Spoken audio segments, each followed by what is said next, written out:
قرآن مجید کی بہترین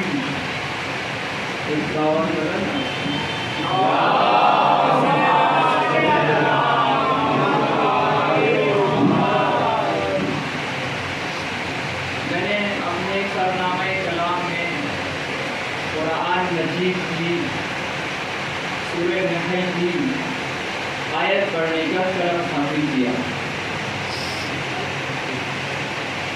یہ وہ آیت ہے کہ اللہ نے اس کو ایسے مصحف میں، ایسی کتاب میں کہ جس کو قرآن کہا جاتا ہے، اور اس قرآن کی دوسرے سورہ بقرہ میں اللہ نے کہا کہ یہ وہ کتاب ہے ذالک الکتاب لا ریب فیہ، یہ وہ کتاب ہے کہ جس میں شک و شبہ کی گنجائش نہیں ہے. اللہ نے پہلے ہی شرط لگا دی، حد معین کر دی، یعنی کہ اب جو بھی اس میں کہا جائے گا وہ حق اور سچ ہوگا. یعنی اس کا مطلب یہ ہوا اب جو بھی بات اس میں لکھی گئی، جو بھی آیت نازل ہوئی، وہ خدا کی طرف سے ہے، کسی غیر اللہ کا کلام نہیں ہے. اس لیے اللہ نے پہلے ہی اس قرآن کی ضمانت اپنی طرف منسوخ کر لی، اور اس کے بعد اللہ نے کہا کہ وَاللَّهُ أَخْرَجَكُم مِّن بُطُونِ أُمَّهَاتِكُم، کہ اللہ نے، دیکھیے نبی، معصوم، اولیاء، انبیاء، اولو العزم پیغمبر، رسولوں میں بھی رسول کئی طرح کے ہیں، کچھ اولو العزم ہیں، کچھ سید الانبیاء ہیں، کچھ رسول ہیں، کچھ مرسلین ہیں، کچھ بڑے بڑے نبی ہیں جن کو 313 کہا جاتا ہے، کچھ بڑے رسول 5 ہیں. تو اللہ نے ہر کسی کی خدمت کے نتیجے میں اس کو یہ عہدہ دیا. ایسے انسانوں میں بھی الگ الگ طرح کے لوگ ہیں جن کے پاس جتنا مطالعہ ہوتا ہے وہ اپنے مطالعے کے ذریعے دنیا میں پہچانا جاتا ہے. تو اللہ نے اس آیت میں انسان سے بات کی ہے، یہاں معصومین کے لیے نہیں ہے. یہ آیت میں نے آپ کے درمیان پیش کی کہ وَاللَّهُ أَخْرَجَكُم مِّن بُطُونِ أُمَّهَاتِكُم، وَاللَّهُ أَخْرَجَكُم، اللہ نے تمہیں باہر نکالا. وَاللَّهُ أَخْرَجَكُم مِّن بُطُونِ أُمَّهَاتِكُم، اللہ نے تمہیں تمہاری ماں کے پیٹ سے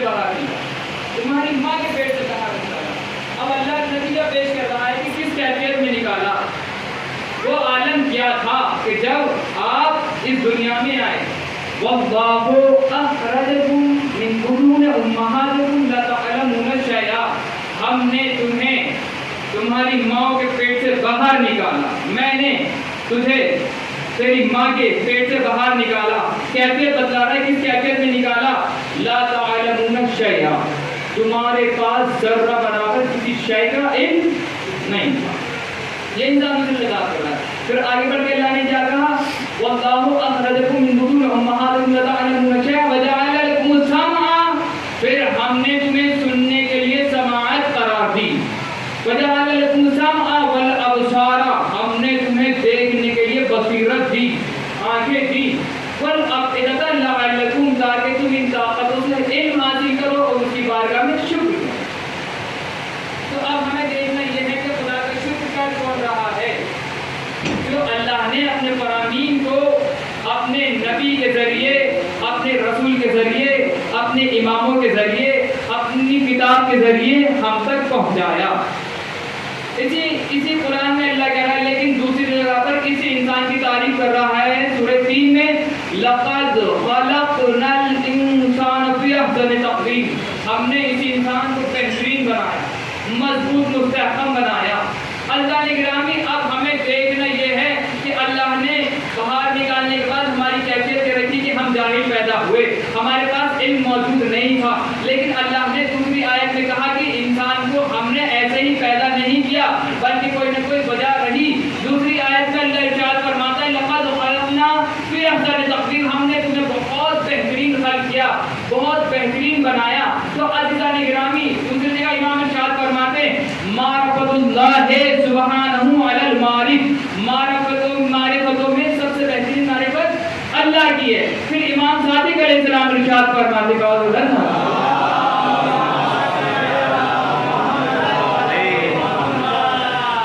میں اصل گفتگو حضرت عباس علیہ السلام پر کروں گا، لیکن چند جملے معرفت انسان اور خدا اور انبیاء کے میں آپ کو پیش کرنا چاہتا ہوں کہ اس انسان کو پیدا کرنے کے بعد ایسے ہی نہیں آزاد چھوڑ دیا، اس کی بھی کچھ ذمہ داری ہے. اللہ نے اپنی ہر شے کو کسی نہ کسی وجہ سے خلق کیا، تو ہر شے کی اپنی اپنی کچھ ذمہ داریاں ہیں جو اس پہ عائد ہوتی ہیں.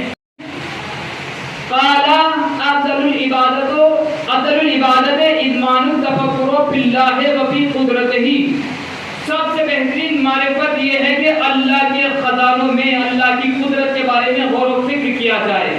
اس لیے کہ دوسرے مقام پر ارشاد امام فرماتے ہیں کہ اگر کسی نے ذرا سی دیر قرآن مجید میں بار بار اس آیت کا تکرار ہوا لعلکم تتفکرون، لعلکم تتدبرون، شاید آپ غور و فکر کرو، شاید آپ سوچو، شاید آپ خدا کو پہچانو. اس لیے امام کا بھی جملہ من عرف نفسہ فقد عرف ربہ، جس نے اپنے نفس کو پہچان لیا گویا اس نے خدا کو پہچان لیا. تو اب خدا کو پہچانا کیسے جائے؟ عزیزان گرامی امام نے کہا کہ چند لمحے انسان کا خدا کے بارے میں سوچنا یا حق و باطل میں تمیز پیدا کرنا یا راہ نجات کے بارے میں سوچنا اس کی 1000 سال کی عبادت سے بھی افضل ہے. دوسری روایت میں 1 سال کی عبادت سے افضل، تیسری روایت میں 70 سال کی عبادت سے افضل. تو ہمیں دیکھنا یہ ہے کہ امام نے ارشاد فرمایا حدیث پر عمل بھی کیا یا نہیں کیا. جب امام نے کہا تو کسی نہ کسی نے تو عمل کیا ہوگا کہ اگر انسان ذرا سی دیر غور و فکر کرے خدا کے بارے میں تو نتیجہ یہ ہوتا ہے کہ وہ کامیاب ہو جاتا ہے، وہ کامیاب ہو جاتا ہے. ادھر امام نے ارشاد فرمایا کہ تھوڑی سی دیر خدا کے بارے میں غور و فکر کرنا 1000 سال کی عبادت سے افضل ہے. عزیزان گرامی امام نے ارشاد فرمایا لیکن کربلا کے میدان میں جناب حر لشکر یزید میں تھے، اب پریشان ہیں، سوچ رہے ہیں کہ میں کس بلا میں پھنس گیا، آخر میں تو ایسا تھا نہیں، میں کس لالچ میں آ گیا. یہ منظر کیا ہے؟ جناب حر نے امام کی اس حدیث کو مد نظر رکھتے ہوئے چند لمحے چند سیکنڈ سوچا کہ جنت ادھر ہے، خدا ادھر ہے. اس لیے حر نے غور و فکر کیا اور نجات کی کشتی پر پہنچ گئے. یہ جناب حر کا کردار ہے. امام نے ارشاد فرمایا کہ یہ امام ضامن ہوتے اپنے کرام کے، تو یہ نتیجہ امام نے پیش کیا. لیکن جناب حر نے کربلا معلّہ میں چند سیکنڈ، کچھ لمحے یا اس کو آپ 1 رات کہہ سکتے ہیں کہ امام نے غور و فکر کیا. اور ہوا کیا کہ حر ابھی ادھر تھے لیکن ادھر آ گئے، بابا سے بلند نعرے سلوات۔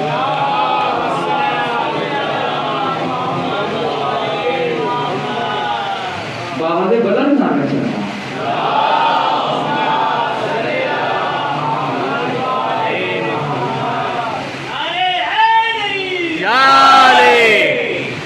تو عزیزان گرامی یہ تمہیدن الفاظ تھے، لیکن مجھے حضرت عباس علیہ السلام پر گفتگو کرنی ہے۔ ایک بابا سے بلند نعرے سلوات۔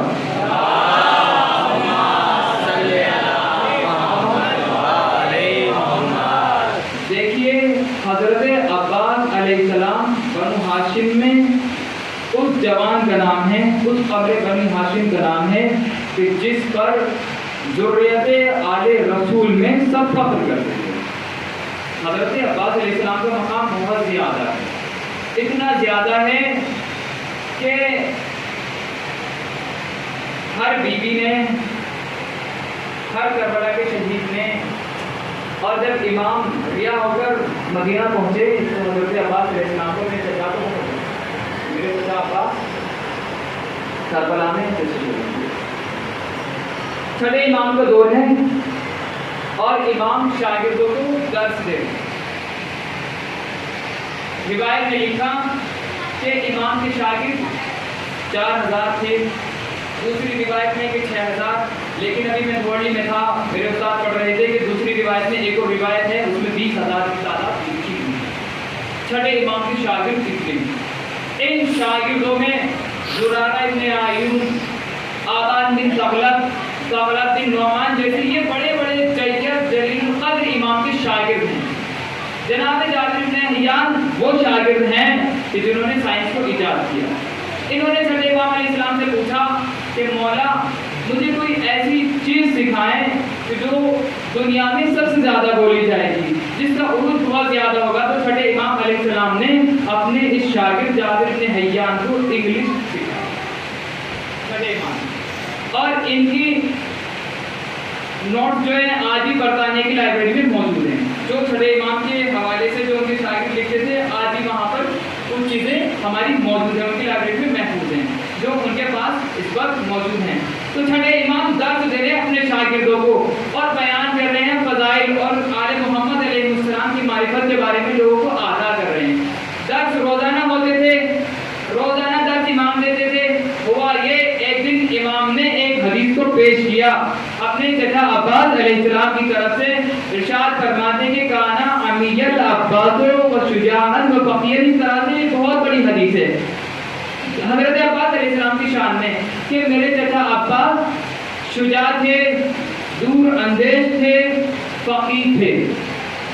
اب تمام طلبہ، تمام طالب علم ایسے ہی بیٹھے ہوئے تھے، امام کی باتوں کو لکھتے رہتے تھے کہ رسول خدا کے بیٹے ہمیں پڑھا رہے ہیں، ہمارے زمانے کے امام ہماری مدد کر رہے ہیں، ہمارے استاد ہیں۔ اب جیسے ہی امام نے اس جملے کو کہا کہ میرے چچا عباس فقیہ تھے، ایک شاگرد کھڑا ہوا اور امام سے کہا کہ مولا ابھی تک میں آپ کے تمام دروس میں مصروف تھا، محنت کے ساتھ پڑھ رہا تھا، میں نے کہیں بھی سوال نہیں کیا، آپ بہترین تفسیر کرتے ہیں، آپ بہترین تاریخ کو پیش کرتے ہیں، آپ بہترین معرفت خدا رکھتے ہیں، لیکن ابھی تک میں نے آپ سے کوئی سوال نہیں کیا۔ لیکن مولا میں نے دیکھا ہے، میں نے جتنے بھی رائٹر کو پڑھا، جتنے بھی خطیب کو میں نے پڑھا، جتنے بھی عالم دین کو میں نے دیکھا، ہر کسی نہ کسی عالم دین کا اپنا کوئی نہ کوئی مصحف موجود ہوتا ہے، کوئی نہ کوئی کتاب ہوتی ہے۔ اگر کوئی پی ایچ ڈی کر رہا ہے تو اس کی اپنی تھیسس ہوتی ہے، وہ ریسرچ کرتا ہے، یا کوئی ڈاکٹر ہے اس کی اپنی کوئی نہ کوئی ضرور تحقیق ہوتی ہے، جو بھی عالم ہوتا ہے، جو بھی ماسٹر ہوتا ہے، جو بھی ڈاکٹر ہوتا ہے، اس کی کوئی نہ کوئی اپنی تحقیق ہوتی ہے، اپنی ریسرچ ہوتی ہے، یعنی کہ اس نے جو پڑھا اس کے کمالات کہیں نہ کہیں کسی کتاب میں، کسی ورق پر موجود ہوتے ہیں، محفوظ ہوتے ہیں۔ لیکن میں نے تو ابھی تک نہ تو آپ کے چچا عباس کا رسالہ دیکھا، نہ کوئی مصحف دیکھا، نہ کوئی کتاب دیکھی، نہ کوئی تھیسس دیکھی، نہ ان کی میں نے کوئی ریسرچ ابھی تک اپنی زندگی میں جو مطالعہ کیا مجھ تک کوئی کتاب، کوئی حدیث، کوئی روایت نہیں پہنچی۔ مولا آپ نے لفظ فقیہ کا استعمال کیوں کیا؟ مولا مجھے سمجھائیے۔ دیکھیے چھٹے امام اپنے چچا عباس کی تعریف کر رہے ہیں۔ میں نے ابھی بتایا کہ حضرت عباس علیہ السلام کا مقام بنو ہاشم میں کیا ہے، بہت زیادہ ہے۔ اب میں اس کلام کو روک کر حضرت عباس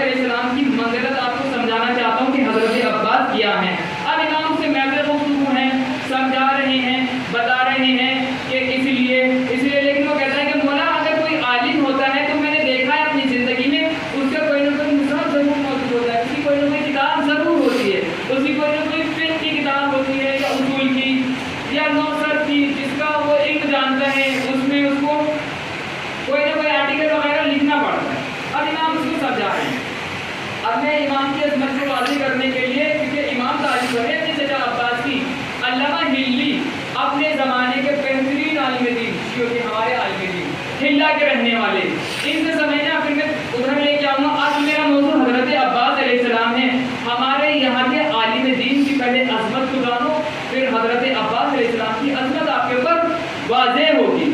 تو ہوتا کیا ہے، علامہ ہلی ہیں، 9 سال کی عمر میں درس اجتہاد پر فائز، اور ان کے یہاں بڑے بڑے عالم دین بہترین علم دین میں مصروف ہوتے تھے، اور اپنے جو بھی مسئلے علامہ ہلی سے حل کراتے تھے اور ان کو لکھ لیتے تھے، اور ان کو ان کی تحقیق ہوتی ہے۔ علامہ ہلی 9 سال کی عمر میں اس کمال پر پہنچ گئے، ان کے بابا نے ان کی ایسی تربیت کی۔ اب علامہ ہلی اپنے شاگردوں کو درس دے رہے ہیں، پڑھا رہے ہیں، لکھا رہے ہیں، بتا رہے ہیں، ان کے جہاں جہاں بھی شک ہیں جس روایت میں کہ مولا یہ روایت ضعیف ہے یا نہیں ہے، یہ صحیح ہے یا نہیں ہے، یہ علامہ ہلی سے اپنے استاد سے پوچھ رہے ہیں۔ علامہ ہلی ان کو بیان کرتے رہتے تھے، بتاتے رہتے تھے۔ علامہ ہلی کی نظر سے ایک روایت گزری، وہ یہ ہے کہ اس میں لکھا تھا کہ مومن کی موت شہد سے زیادہ میٹھی ہوتی ہے۔ مومن کے لیے موت ایسے ہوتی ہے جیسے کسی پھول سے خوشبو کو جدا کر لیا جائے اور پتہ تک نہ چلے کہ پھول سے خوشبو نکلی یا نہیں۔ اب علامہ ہلی نے جب اس روایت کو پڑھا تو علامہ ہلی نے کہا کہ ایسے کیسے ہو سکتا ہے، ایسا کیسے ہو سکتا ہے، کیونکہ میں نے دیکھا ہے کہ جب کسی شخص کو موت آتی ہے تو اس کو موت کے پسینے آنے لگتے ہیں، وہ حالت انتظار میں چلا جاتا ہے، اس کی زبان اتنی موٹی ہو جاتی ہے آخری وقت میں، اگر گناہ گار ہوتا ہے یا مومن بھی ہو، لیکن جب موت کا وقت قریب آتا ہے تو وہ اس طرح کی کیفیت میں آ جاتا ہے، اس کا حال یہ ہوتا ہے کہ وہ کلام بھی نہیں کر پاتا، یعنی کہ اگر وہ لا الہ الا اللہ بھی کہنا چاہے تو اس کی مشکل ہوتی ہے، میں نے دیکھا ہے۔ تو ایسے کیسے ہو سکتا ہے کہ مومن کو موت آئے اور اسے پتہ تک نہ چلے اور وہ پریشان بھی نہ ہو اور اس کی روح اس سے قبض کر لی جائے؟ کون اعتراض کر رہا ہے؟ علامہ ہلی، کوئی چھوٹا موٹا عالم دین نہیں، یہ 9 سال کی عمر میں درس اجتہاد پر فائز ہو گئے۔ اب یہ اس روایت پہ اعتراض کرتے رہے، ان کے بھی استاد سے مسئلہ حل نہ ہوا، اعتراض بڑھتا چلا گیا۔ علامہ ہلی نے کہا کہ ایسے کیسے ہو سکتا ہے، میں کیسے مانوں؟ موت کا مرحلہ سب سے سخت ہوتا ہے، جب انسان اپنی موت کو دیکھتا ہے تو اس کا یہ عالم ہوتا ہے کہ بے حال ہو جاتا ہے۔ اب علامہ ہلی اس روایت کو پڑھ کے جواب ملانے ہی سو گئے۔ اب کیا دیکھتے ہیں، جیسے علامہ ہلی سو گئے، عالم خواب میں قائم آل محمد علیہ السلام تصویر لاتے ہیں۔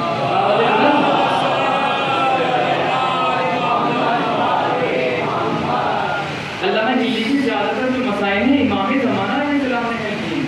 اب علامہ ہلی کو اعتراض ہو گیا، عالم سو گئے۔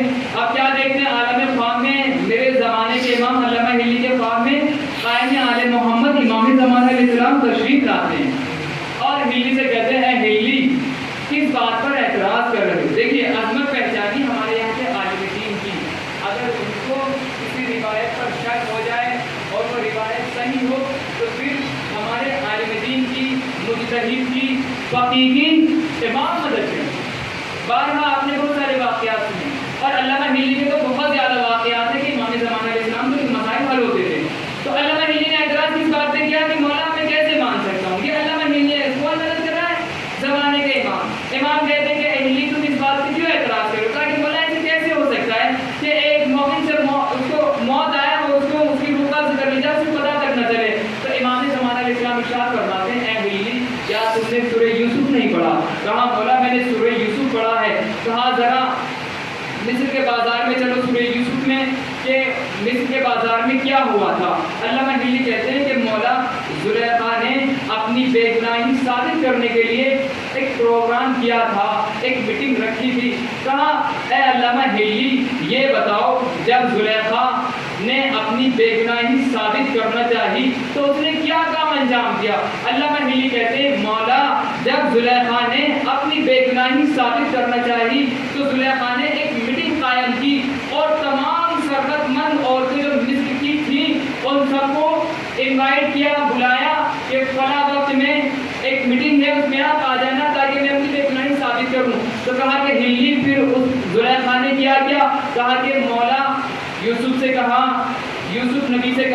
کہ دیکھو یوسف جب وہ عورتیں آ جائیں اکٹھی ہو جائیں اور جب میں آپ کو حکم دوں تو آپ اندر آ جائیں.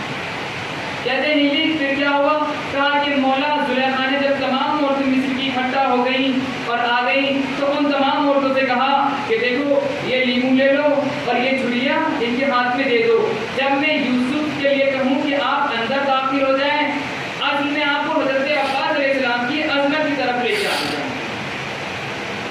عظمت حضرت عباس علیہ السلام کی. ابھی چھٹے امام علیہ السلام کیا کر رہے تھے؟ اس کے سوالات کے جوابات دے رہے تھے. اتنے میں امام کی بات کو سمجھ نہیں پا رہا. امام نے بہت بار بار کوشش کی سمجھانے کی. پھر امام نے دوسرا راستہ اختیار کیا. امام صادق علیہ السلام زمین کی طرف جھکے, ایک کنکری کو اٹھایا, اٹھانے کے بعد اپنے لعاب دہن سے مس کیا اور مس کرنے کے بعد اس کے دہن میں دے دیا. کہا کہ اس کنکری کو اپنے دہن میں رکھو.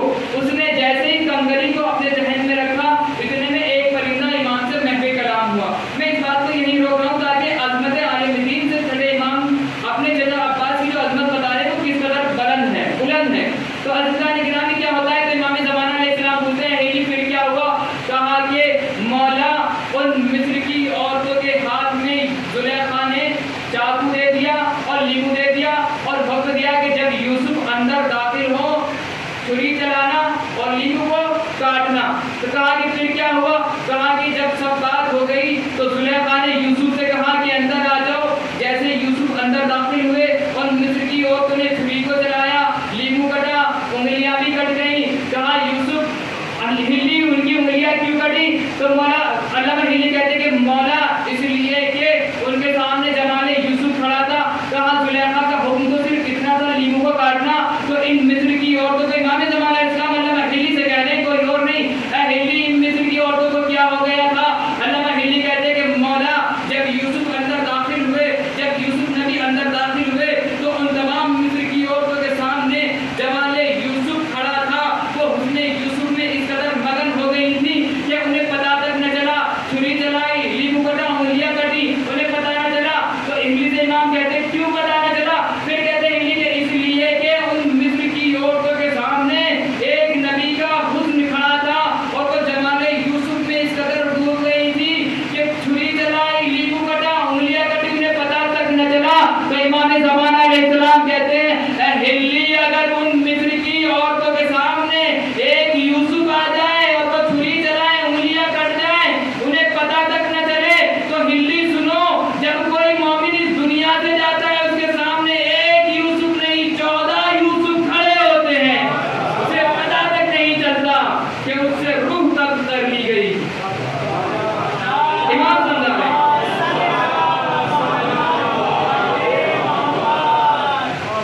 یہ امام زمانہ علیہ السلام ہلی کو سمجھا رہے ہیں. علامہ ہلی اعتراض کر رہے ہیں اس بات پر. جناب یوسف کے واقعے کے ذریعے امام مہدی علیہ السلام نے سمجھانے کی کوشش کی اور سمجھایا علامہ ہلی کو. چھوٹے موٹے عالم دین ہیں, یہ بہت بڑے عالم دین ہیں. جب عالم دین کی عظمت امام زمانہ علیہ السلام کی نظر میں یہ ہو تو حضرت عباس علیہ السلام کا امام صادق کی نظر میں کیا مقام ہوگا؟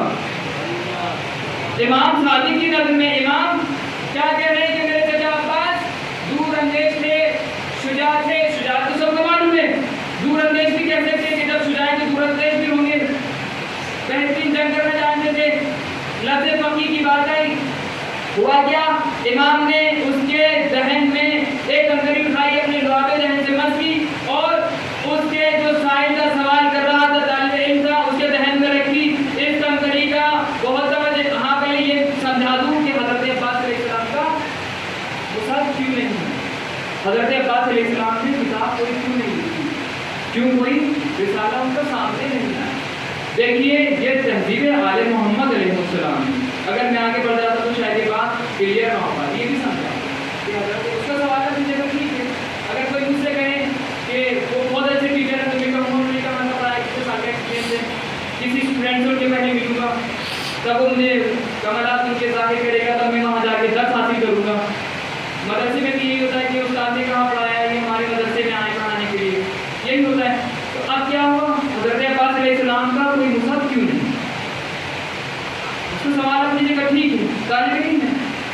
اس لیے نہیں ہے کیونکہ یہ تہذیب آل محمد علیہ السلام ہے کہ جب بڑے گھر میں موجود ہوں تو چھوٹے کلام نہیں کرتے، چھوٹے کلام نہیں کرتے، اور پھر بڑے نہیں جو سید الانبیاء موجود ہوں جس گھر میں، تو اس گھر میں کہاں کلام کریں گے؟ تاریخ نے لکھا اور ہمیں بہتر انداز میں پتہ ہے، ہم سے زیادہ بہتر انداز میں کون بیان کرتا ہے؟ اس کو ہمارے اس لیے کہ امام علیہ السلام نے خود ارشاد فرمایا ھذا شیعتنا خلقوا من فاضل طینتنا، یہ ہمارے شیعہ ہماری بچی ہوئی مٹی سے خلق ہوئی، وَيَحْزَنُونَ لِحُزْنِنَا، یہ ہمارے غموں میں غمزدہ ہوتے، وَيَفْرَحُونَ لِفَرْحِنَا، اور یہ ہماری خوشی میں خوش ہوتے۔ خود امام کی حدیث ہے، اور بھی اس طرح کی بہت ساری روایتیں ہیں، میں نے ایک آپ کے سامنے پیش کی شیعوں کے لیے کہ ہمارے شیعہ ان کو اللہ نے ہماری بچی ہوئی مٹی سے خلق کیا۔ جب بھی محرم آتا ہے ایک فرشتہ آسمان سے زمین کی طرف کربلا معلیٰ میں پہنچتا ہے اور پرچم کو لے کر مولا حسین کو مس کر کے چاند رات کو پوری کائنات میں آسمان کے اندر اس پرچم کو لہراتا ہے، جس کی وجہ سے محرم کی ایک تاریخ سے پوری کائنات میں غم امام حسین علیہ السلام کے اثرات مومنین کے دلوں میں حرارت کرنے لگتے ہیں، اور ایک اس طرح پیدا ہو جاتا ہے کہ ہم اپنے وطن جائیں گے، 2 دن لیٹ ہو جائیں 3 دن برداشت نہیں ہوتا کہ ہمیں زداری کرنی ہے، تو یہ خدا کی طرف سے ہے سب کچھ، اور اللہ نے ہمیں اہل بیت کی بچی ہوئی مٹی سے امام نے ارشاد فرمایا خلق کیا۔ ابھی تحذیر آل محمد علیہ السلام کیا ہے؟ پہلے لکھا روایت میں کہ جب تک رسول خدا رہے اس دنیا میں حضرت علی علیہ السلام نے کلام کیا، اللہ یہ سوائے اس کے کہ خود رسول خدا نے کہا ہو اے بھائی میرے آپ حکم دیجیے، آپ اس کام کو انجام دیجیے، اے میرے ولی علی آپ اس کام کو انجام دیجیے، اے علی آپ اس جنگ میں میرے ساتھ چلیے، آپ اس جنگ میں میرے ساتھ چلیے، آپ اس جنگ میں آگے بڑھ کے حملہ کیجیے، جب تک حکم رسول خدا نہ ہو۔ علی جیسے اول امام بھی رسول خدا کی بزم میں جب تک رہے اپنی مرضی سے کبھی تاریخ میں نہیں لکھا کہ کلام کیا ہو، اور یہ تہذیب آل محمد علیہ السلام بھی ہے۔ رسول خدا اس دنیا سے چلے گئے، حضرت پاک علیہ السلام کی کتاب کیوں نہیں، کوئی رسالہ کیوں نہیں؟ اس کا سوال اپنے گا، ٹھیک ہے ایک اور بلند نعرہ کے بعد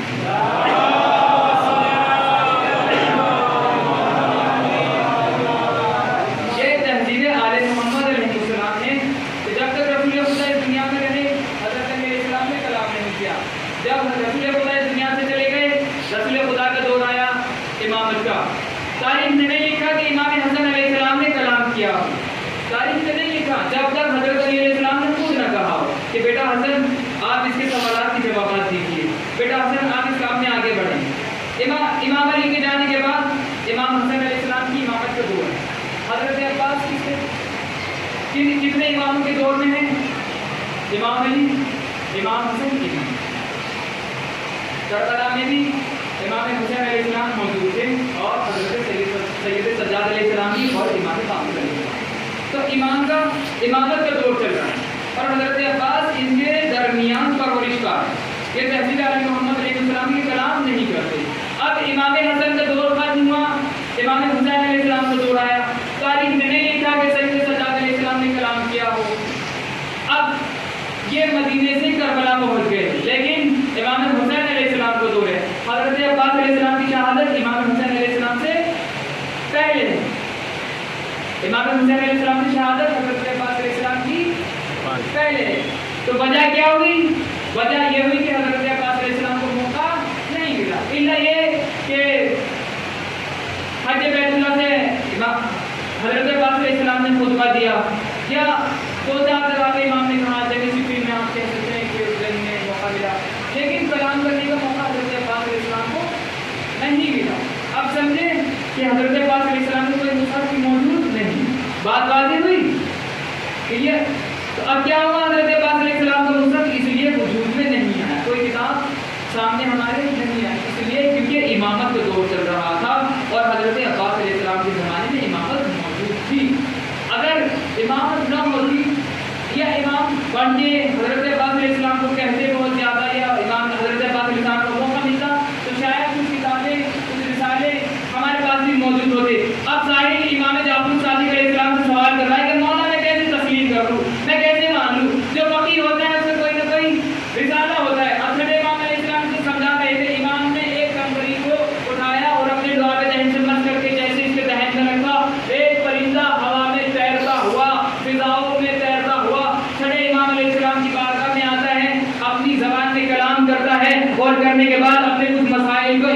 بارگاہ میں پیش کرتا ہے اور کرنے کے بعد امام اس کے سوالات کے جواب دیتے جاتے ہیں، سوال کرتا جاتا ہے، کافی دیر ہو گئی امام سے گفتگو کرتے ہوئے، امام سے وہ پرندہ خدا حافظ کہہ کر گیا، جانے کے بعد امام اس کی طرح مسکرائے، کہا کیا سن رہے تھے اتنی دیر سے؟ کہا کہ مولا جب سے آپ نے اس کنکری کو اپنے لعاب دہن سے مس کر کے میرے دہن میں رکھا، مولا میں اس پرندے کی زبان بھی سمجھ رہا تھا، پرندہ پوچھ کیا رہا تھا، آپ جواب کیا دے رہے تھے؟ عجیب کیفیت ہے، ابھی تک امام کی زبان سمجھ میں نہیں آ رہی تھی۔ امام نے ایک کنکری کو اپنے لعاب سے مس کر کے اس کے دہن میں رکھا تو وہ پرندے کی زبان سمجھنے لگا۔ امام نے کہا کہ اگر میں ایک کنکری کو اپنے لعاب سے مس کر کے تیرے دہن میں رکھ دوں تو تو پرندے کی آواز کو سمجھنے لگے، اور جس میرے چچا عباس نے علی کی زبان چوسی ہو وہ کتنی زبانوں کے مالک ہوں گے، ان کا علم کس قدر وسیع ہوگا، ان کی معرفت کس قدر زیادہ ہوگی، وہ کس قدر بہترین صورت پیش ہوں گے۔ یہ اور بات کہ وقت نے تماموں کے درمیان رکھا، بس عزاداروں مسلسل ایک محرم سے مجلسیں ہو رہی ہیں، آپ ہی مجلسوں میں نہیں آتی، آپ کو معلوم ہے آپ ہی مجلسوں میں نہیں آتی، بلکہ حضرت فاطمہ الزہرا سلام اللہ علیہا بھی مجلسوں میں اکیلی نہیں آتی۔ روایت میں لکھا ہے، تاریخ میں لکھا ہے کہ ان کی پوتی بھی ان کے ساتھ میں آتی جناب سے، اور جس امام کی شہادت ہوتی ہے اس امام کے لیے اس کے بابا بھائی ہوتے ہیں، اجر مرضا مسائل کے لیے اتنا ہی کافی ہے کہ کسی نے سید سجاد علیہ السلام سے ملحان نے پوچھا کہ مولا کب تک روئی، ہم کتنا روتے ہیں، چند منٹ مسائل ہوتے ہیں، گڑیا کرتے ہیں، اس کے بعد خاموش ہو جاتے ہیں اور اپنے گھر چلے جاتے ہیں، لیکن تاریخ میں نہیں لکھا کہ سید سجاد کا گڑیا ہوگا، تاریخ میں نہیں لکھا، ایسا نہیں کہ کربلا میں ہی ظلم ہوا، ایسا نہیں کہ کربلا میں ہی ظلم آ کے اکٹھا ہو گیا اور شہادت ایک دم سے ہوئی، نہیں، یہ پلاننگ تھی رسول خدا کے زمانے میں، جب تک رسول خدا نے اعلان نبوت نہیں کیا، اعلان رسالت نہیں کیا، ہر کوئی صادق اور امین کے القاب سے ہوا۔ ابن عبداللہ صادق اور امین ہیں، صادق الوعد ہیں، لیکن جیسے ہی اعلان رسالت کیا رسول خدا پہ مصائب کی انتہا، جو بعد کی تاریخ میں رسول خدا کے اخلاق کی وجہ سے اس کو واضح نہ کر سکی، لیکن رسول خدا پہ کم مصائب نہیں ہوئے، گھر سے باہر جاتے تھے، گھر میں آتے تو خون سر سے بہ رہا ہوتا، چوٹ لگی ہوتی تھی، کوفے کے لوگ، مکے کے لوگ رسول خدا کو بہت ستا، رسول خدا اس دنیا سے چلے گئے، حضرت علی کا دور آیا، کیا وہ امام علیہ السلام نے کیا فرمایا؟ تو بھائی شک کیا نے کہ میں دیکھ رہا تھا میرے سامنے میری میراث لوٹی جا رہی تھی، میں علی اس شخص کی مانند تھا کہ جس کے گلے میں ہڈی ہو اور آنکھ میں تیر لگا، میں دیکھ رہا تھا میرے سامنے میری میراث لوٹی جا رہی تھی۔ یہی تک نہیں، جناب سیدہ نے ایک دن پوچھ لیا، میں مسائل کے جملوں کی طرف لے کے آ رہا ہوں کہ مسائل کربلا سے شروع نہیں ہے، مسائل تو رسول خدا سے ہی شروع ہے۔ جناب سیدہ نے ایک دن پوچھ لیا، اے علی میں نے سنا ہے کہ مدینے کے لوگ آپ کو سلام نہیں کرتے، جو امام ہو اس سے لوگوں کی یہ امام کے ساتھ میں لوگوں کا یہ رویہ ہے، یہ مسلمان ہیں، رسول خدا نے ان کو مسلمان کیا، ان کا یہ رویہ ہے۔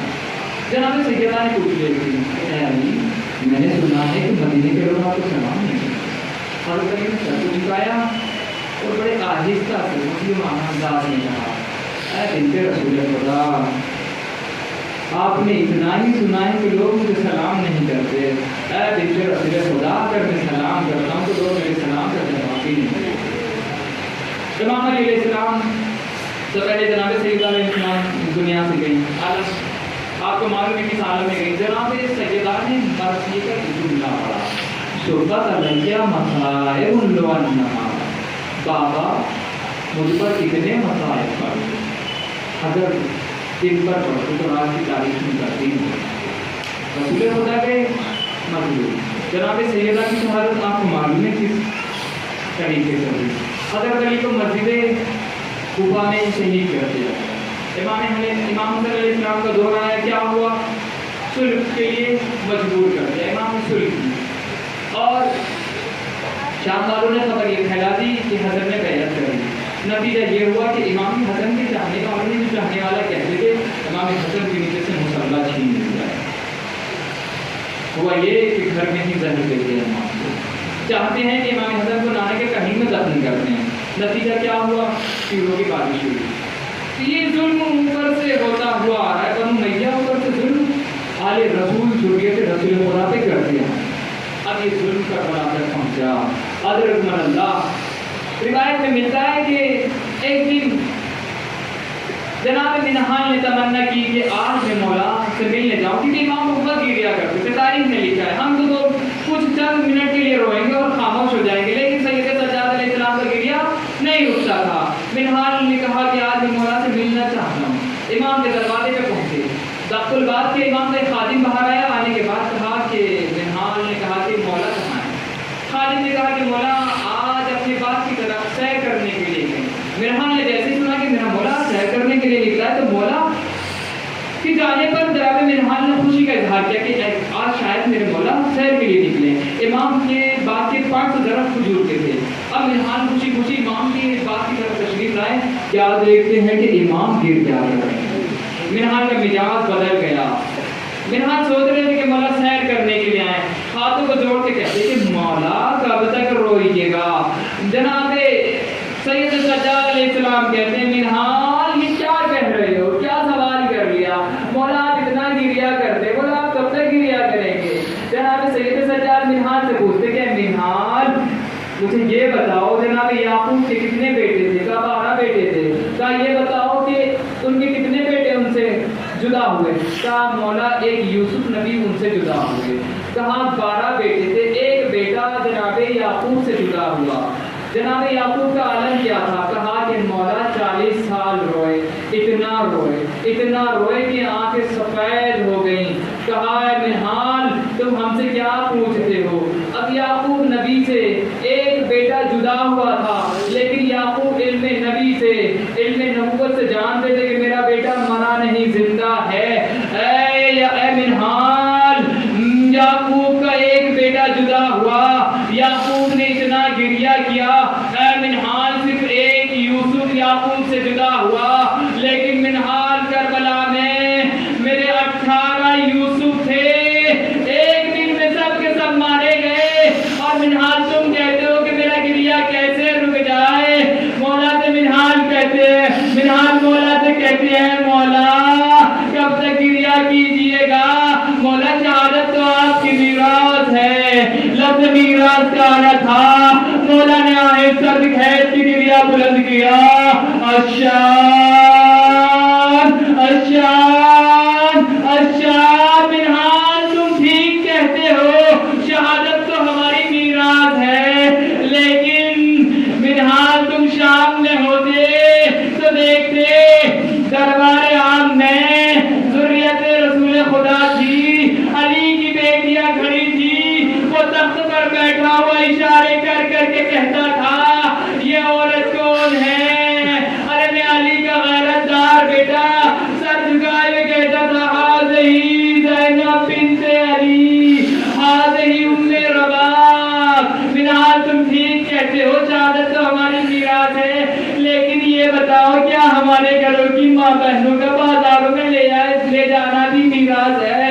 منہال تڑپ گئے، منہال کا گریا پڑ گیا۔ حضرت اللہ منہال سے امام کہتے ہیں منہال جب ہمیں شام کے بازار میں لایا گیا، ارے منہال ہمیں شام کے بازار میں اس جگہ لایا گیا، خواجہ امام ارشاد فرماتے کہ سید سجاد کی شہادت کا دن تھا، کیسے خواجہ امام ارشاد فرماتے ہیں میرے بابا سید سجاد کو شام کے ایسے بازار میں لایا گیا جہاں پر غلام غلاموں کو فروخت کیا جاتا تھا، جہاں غلاموں کو بٹھایا جاتا تھا، ارے میرے بابا سید سجاد کو ایسی جگہ پر بٹھایا گیا جہاں غلام بیچے جاتے تھے، ارے میرے بابا کا سر غیرت سے اٹھتا نہیں تھا۔ حضرت اللہ اس سے آگے ظلم یہ ہوا، ظالموں نے حکم دیا کہ یہ باغی ہے، انہوں نے یزید کے خلاف خروج کیا ہے۔ شہزادی زینب ارشاد فرماتی ہیں جیسے ہی یزید نے ظالموں نے حکم دیا، شام کی عورتیں چھتوں پر گرم پانی لے کر گئی، شام کے مرد ہاتھوں میں پتھر لے کر گئے، آگوں کو ہاتھوں میں لے کر گئے، جیسے حکم دیا کہ ان کے اوپر ظلم کرنا شروع کرو، شہزادی زینب کہتی ہیں اللہ کیسا بازار شام تھا، ارے جب شام کی مرد اور عورتوں نے ظلم کرنا شروع کیا، شہزادی کہتی ہے جب ظلم کرتے کرتے شام کے مرد اور عورتیں رک گئیں، ارے میں نے جب پیچھے دیکھا میں اپنی بہن کلثوم کو پہچان نہ سکی، میں سید سجاد کو پہچان نہ سکی، میں اپنی بھابھی پروا کو پہچان نہ سکی، ہم جہاں جہاں بھی قدم رکھتے تھے زمین خون سے رنگین ہو جاتی تھی۔ الغرض یہ ہمیں زندان شام میں قید کر دیا گیا۔ حضرت اللہ جب زندان شام میں قید ہو گئے، جناب سکینہ نے اپنے بھیا سجاد سے بہت سوال کیے۔ جب منہال نے پوچھا کہ مولا سب سے زیادہ اذیت آپ کو کب ہوئی، کہا کہ میری بہن سکینہ مجھ سے سوال کرتی تھی بھیا لوٹ کر کب جائیں گے۔ وہ زندان شام ایسا تھا، نہ اس پہ چھت تھی نہ کوئی سایہ تھا، جب پرندے فضاؤں میں تیرتے ہوئے چھت کی طرف سے جاتے تھے، شہزادی سکینہ دیکھ کے کہتی تھی اے بھیا یہ پرندے کہاں جا رہے ہیں؟ سجاد کہتے تھے بہن سکینہ یہ صبح کو سیر کرنے جاتے ہیں، شام کو اپنے آشیانوں کی طرف لوٹ جاتے ہیں۔ سکینہ کہتی تھی بھیا میں کب وطن جاؤں گی؟ سکینہ کو وطن جانا نصیب نہ ہوا، زندان شام سے رہائی ملی، قافلہ مدینے کی طرف روانہ ہوا۔ حضرت اللہ سید سجاد قبر سکینہ پر آئے، آنے کے بعد کہتے ہیں بہن سکینہ تمہیں بہت تمنا تھی، ہم رہا ہو گئے، میری بہن چلو۔ قبر سے کوئی آواز نہ آئی، پھر سید سجاد کہتے ہیں بہن سکینہ تمہیں تمہارا بھائی آواز دے رہا ہے، میری آواز پہ لبیک کہو۔ تاریخ نے لکھا کوئی آواز نہ آئی، تیسری مرتبہ امام نے کہا اے بہن سکینہ تمہیں تمہارا غریب بھائی امام وقت آواز دے رہا ہے، میری آواز پہ لبیک کہو۔ اس آواز کا بلند ہونا تھا، قبر سکینہ سے آواز آئی اے بھیا اب اپنے آپ کو غریب نہ کہو، ارے جو وطن لوٹ کر جاتے ہیں وہ غریب نہیں بلکہ غریب تو میں ہوں جو وطن لوٹ کر نہ جا سکی، لیکن بھیا جب مدینے جانا میری بہن سغرا کو میری بالیاں دے دینا اور سغرا سے کہنا اے بہن سغرا اچھا ہوا تو شاہ کربلا نہ آئی، تجھے شمر نے تازیہ نے تو نہ مارے، سروں سے چادریں تو نہ چھینی، کانوں سے گوشوارے تو نہ چھینے، سکینہ مدینے لوٹ کر نہ سکی۔ شام کی تنہائیوں نے سکینہ کو اس شام میں قید کر لیا۔ انا للہ و انا الیہ راجعون۔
قدموں سے سکینہ نے یہ منظر دیکھا، چند قدموں سے سکینہ نے یہ منظر دیکھا،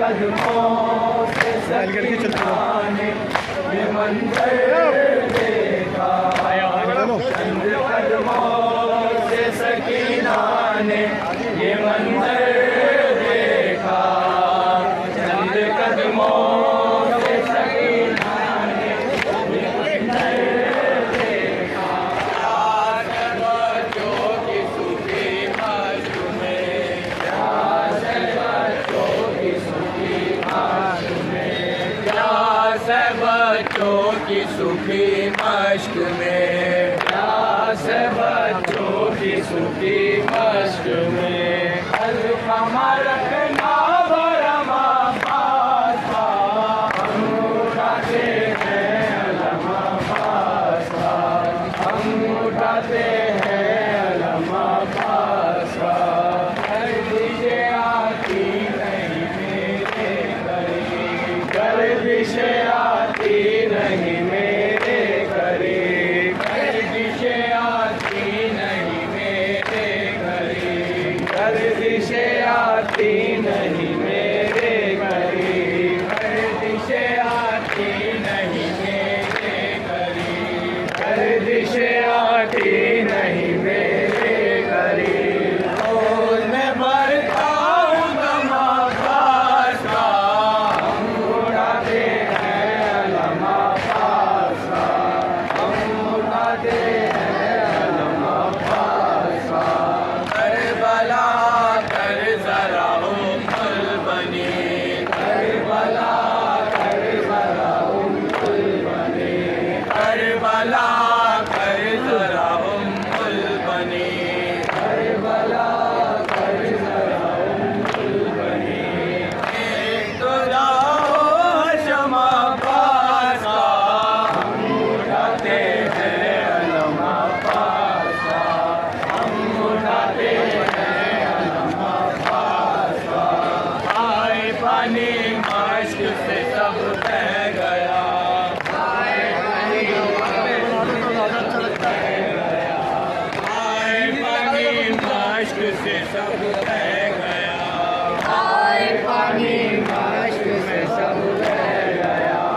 آئے پانی مشق سے سب بہہ گیا، آئے پانی مشق سے سب بہہ گیا، آئے پانی مشق سے سب بہہ گیا، آئے پانی مشق سے سب بہہ گیا، بہہ گیا گھٹ گھٹ کے دم عباس کا، ہم اٹھاتے ہیں علم عباس کا، ہم اٹھاتے ہیں علم عباس کا، بہہ گیا دنیا میں جو نام وفا، بہہ گیا دنیا میں جو نام وفا، بہہ گیا دنیا میں جو نام وفا، بہہ گیا دنیا میں جو نام وفا، اس کو کہیے بس کرم عباس کا، ہم اٹھاتے ہیں علم عباس کا، ہم اٹھاتے ہیں علم عباس کا، بچی کا سکینہ نام رات، اپنی بچی کا سکینہ نام رات، اپنی بچی کا سکینہ نام رات، اپنی بچی کا سکینہ نام رات، تجھ پر بھی ہوگا کرم عباس کا، ہم اٹھاتے ہیں علم عباس کا، ہم اٹھاتے ہیں علم عباس کا، آئے پانی مشق سے سب بہہ گیا، آئے پانی مشق سے سب بہہ گیا،